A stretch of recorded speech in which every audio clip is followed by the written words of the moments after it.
collapse of those factories. On June 27th, which was about 2 months after that tragedy, with over 1,000 lost lives and conditions that were simply appalling, that led to not just the collapse, but the fact that the collapse resulted in so much loss of life. 2 months after that, the President announced the suspension of benefits under the GSP for Bangladesh on the grounds, and I'm quoting here, that it has not taken or is not taking steps to afford internationally recognized worker rights to workers in the country. And the GSP benefits have been suspended ever since. Now, it's not desirable for Bangladesh or for the U.S. that those benefits be suspended indefinitely. But there are some conditions, I think, that do need to be met, and I think it's in our mutual interest that they be met. The leverage that the GSP offers to ensure worker rights, to improve working conditions, I think we need to realize those. It's also true that the GSP itself is very beneficial to Bangladesh and other developing countries. And that's the purpose of the program in the first place, is to give some economic support through trade, not aid, to developing countries that we want to support. So we need to find a way back to restoring Bangladesh's position in this program and to renewing the program as a whole. But we need to find a way back that does something about the appalling conditions in Bangladesh that led to this tragedy in the first place. Here again, I'm sure you've discussed this in great detail, and my point is simply to bring it up and to highlight it as a current point of congressional debate, and one that actually is very timely, which is going forward as we speak. Soon after the Rana Plaza collapse, some members of Congress encouraged businesses, American businesses, and other stakeholders to work together to improve conditions for workers in Bangladesh. And there's a long history here, which I won't go into. I will say that there have been two major stakeholder efforts that have resulted. One is the Accord on Fire and Building Safety in Bangladesh, signed predominantly by Europeans, plus a few U.S. retailers and brand names. And then secondly, the Alliance for Bangladesh Worker Safety, signed predominantly by large North American retailers and brands. So we are, and then I think it was Randy maybe mentioned the U.S. military. I mean, that is very upsetting, I think. I think when you find in the rubble of this collapse and this and the fire a number of garments, a number of U.S. military insignia. That's not what our military should be fostering by the relationships that it has in Bangladesh or anywhere else. The U.S. military simply cannot be complicit in putting the lives of Bangladeshi workers at risk. So I'll stop with that. That's the best, very quick view I can give of the state of play. I think we do have an important stake as a country in the development of Bangladesh, the political development, the economic development. I have tried, many colleagues have tried to work on that quite directly. And then we do have this dominant issue right now, the GSP and the status of Bangladesh within that agreement. And I think you understand the issues there and the kind of questions that must be answered before the full status is restored.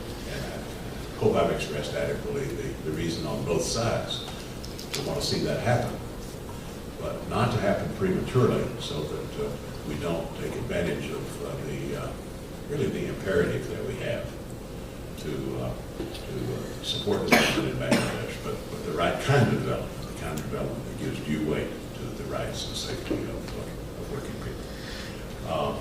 with that, I think all of us would be happy to respond to the U.S. political scene. I'll just say in concluding that I really do understand that this community has a powerful stake in the kinds of things Dan and Randy are talking about, and that you've acted on that. And I appreciate the political activism, the political interest.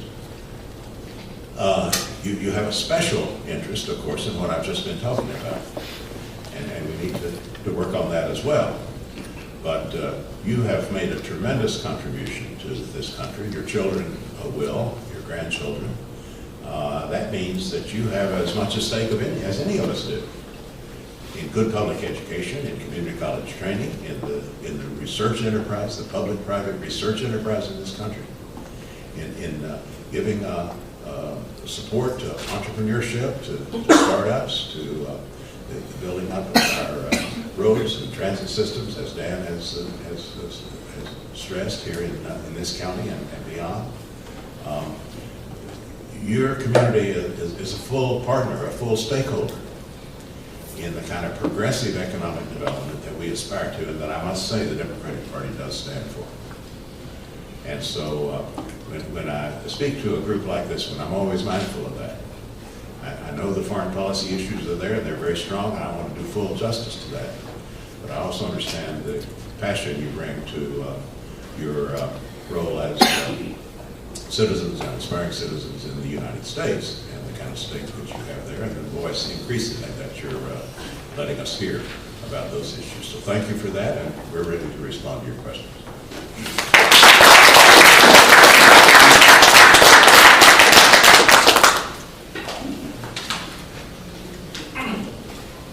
Thank you, Congressman Price, for touching the many issues about the GSP. One thing I'd like to mention here, that like I said before, the garments is one of the most vital industry for our country, and it gives employment opportunity for hundreds of millions of people in Bangladesh. Now the reality is that we are not in a position to comply all the compliance that has been advocated for by the foreign buyer. The reason is that you understand they are paying less than $100 per month for a working people who are working in the garments industry. And considering that part of the equation, it is very difficult. It is very difficult to understand, to follow and comply all the compliance over the day, over the night. So I think that has to be a gradual process. And the reality is that the Bangladesh government as well as the concerning group, they are taking things very serious, and they are allowed, like one example, they are allowed 213 labor union to work, to negotiate those issues. They are affecting a lot of workers. So the point which I like to make here, that Bangladesh is working on that direction to follow all the compliance. But also we need to give a very close look from human aspect, that if we take care of this issue, perhaps that will help hundreds of millions of people of Bangladesh. Without that kind of help, I think the garments industry will not sustain or will not survive in the long run. Because GSP not only a binding, but it gives a good name for the industry. So I think what we like to mention here, that we need to give a closer look how we can balance in the compliance as well as the requirement for the industry. So with this viewer, this is now for the Q&A session. There are many folks who has already expressed their interest for asking questions. So my privilege is that to invite them here. First of all, I like to request Saif Islam, please come forward and ask your question. Thank you.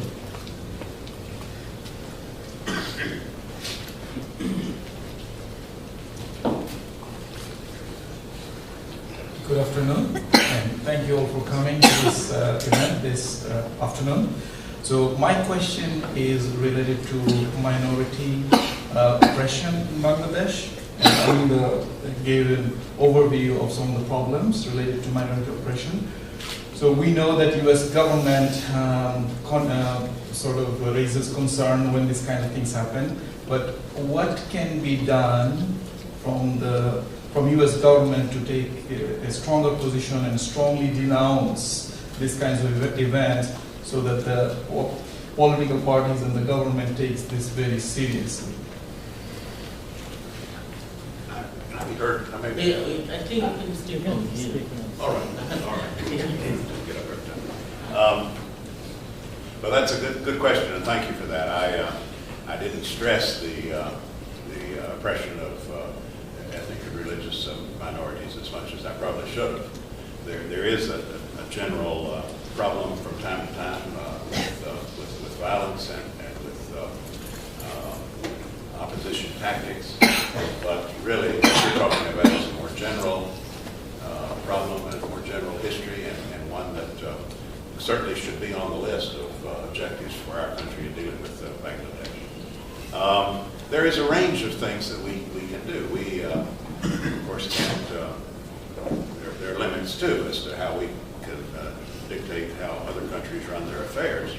But after all, we are trading with Bangladesh, we are aiding Bangladesh, we are involved in all sorts of relationships that that government presumably values. And so there's every reason when human rights issues arise, there's every reason to register our awareness of that, and I think sometimes to put conditions on the kind of support that we're giving. You know, you make judgments about that. I have signed many times letters circulated among my colleagues about the human rights situation in one country or another. But we've done more than that sometimes. Sometimes we've written into our foreign assistance bills, for example, certain conditions that have to be met before that will go forward. So we work all the time with communities here in the district who have a concern about home country situations. I think of Sri Lanka, I think of Pakistan, I think of many situations of Vietnam, many situations where the human rights situations are problematic. So I invite that kind of input. I know you follow these things closely. If there are things I need to know about or things that you want me to be a part of or even to initiate, you should let me know. Yeah, so second part of this question is, you know, there are events that happen in Bangladesh that could potentially trigger minority oppression. For example, you know, war crime tribunal is going on right now, and when some of these perpetrators, you know, they are getting death penalty when that is executed, and that is the time when some of this oppression is going to increase. We have already seen that happen when one of the perpetrators' death penalty was executed. Few of these additional the perpetrators, their sentence will be executed in the coming months, and these kinds of things can happen. So what are there specific things that can be done to prevent this prior to this kind of thing happening? Well, what is your advice? Your community, of course, needs to follow these things closely. Mm-hmm. I'm sure you already work very carefully with organizations like Amnesty International, like Human Rights Watch, Human Rights First. You know, there are very, Asher, are there others I should mention? Those are the main ones.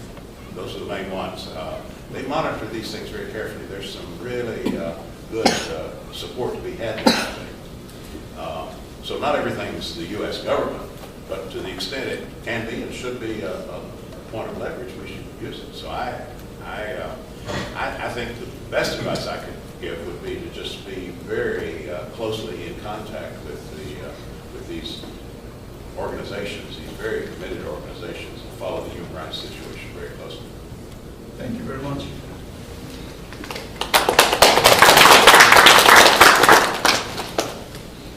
Thank you, Saif Islam, for asking that question.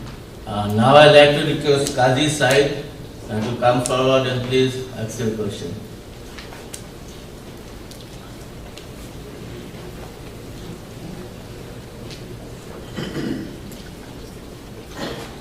We have heard how the Democratic Party really represent the aspiration or the dream of the people, for us, the immigrants, as well as the people of this country.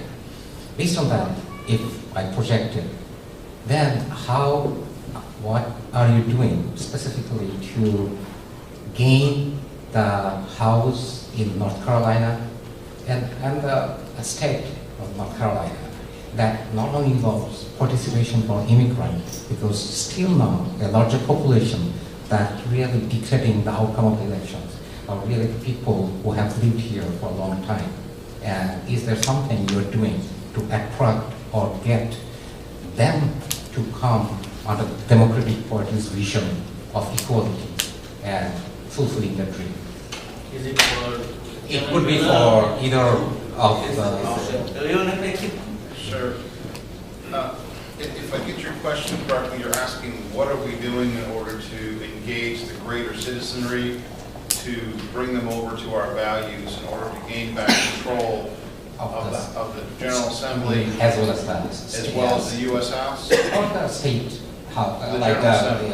Yes, Yes.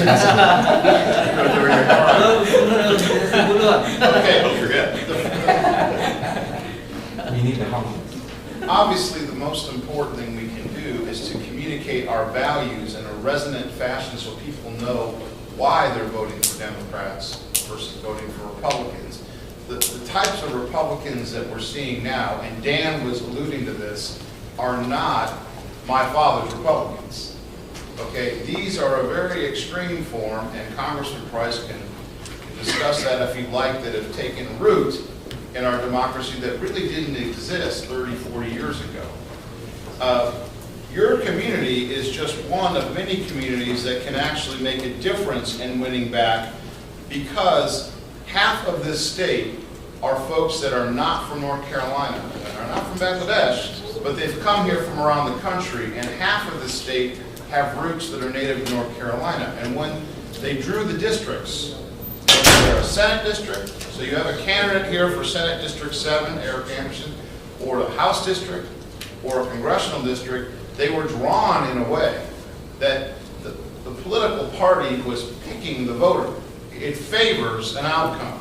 However, they cannot account for new young people who are citizens that are becoming eligible to vote, people moving into the district. They can't account for that. So you can look at, obviously, the largest single population that will make a difference in the state is the Hispanic population, right? Because, you know, in terms of actually starting to vote. But there are also others